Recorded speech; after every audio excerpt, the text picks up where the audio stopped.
સદભાવના વૃદ્ધાશ્રમને માવતર જોઈએ છે।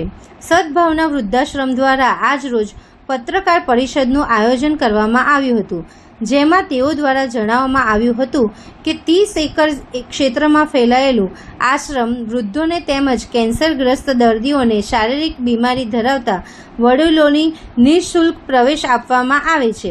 આ સંસ્થા દ્વારા કેન્સરગ્રસ્ત લોકો જે વડીલો છે જેમના બાળકો નથી તેઓને સાર સંભાળ કરે છે તેમજ તેમને ખાવા પીવાનું બધું જ નિઃશુલ્ક આપવામાં આવે છે। સદભાવના વૃદ્ધાશ્રમ દ્વારા એમના નવા બિલ્ડિંગનું આયોજન કરવામાં આવ્યું છે, જેમાં 1400 રૂમો તેમજ 5000 પથારી વડીલો રહી શકે તેનું આયોજન કરવામાં આવ્યું છે। સદભાવના વૃદ્ધાશ્રમ રાજકોટ જામનગર હાઈવે પર આ નવું વૃદ્ધાશ્રમ આવેલું છે। વૃદ્ધાશ્રમના ટ્રસ્ટી મંડળ દ્વારા આયોજનમાં વધવા માહિતી આપવામાં આવી હતી। નમસ્કાર, મારું નામ ધીરેન્દ્ર કાનાબાર, ભાઈ રાજુભાઈ મહેતા બાલક। સદભાવના વૃદ્ધાશ્રમ રાજકોટ એવા વડીલોને આખા દેશમાંથી નિઃશુલ્ક આવકારે છે જેને દીકરા નથી, જેની પાસે મોટી મિલકત નથી કે પેન્શનની કે એવી કોઈ આવક નથી।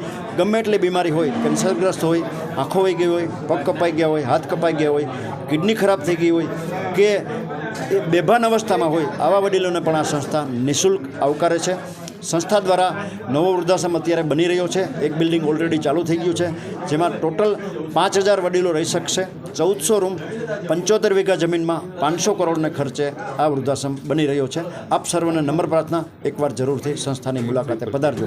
અને સંસ્થામાં પ્રવેશ માટેનો કોન્ટેક્ટ નંબર 8002888888।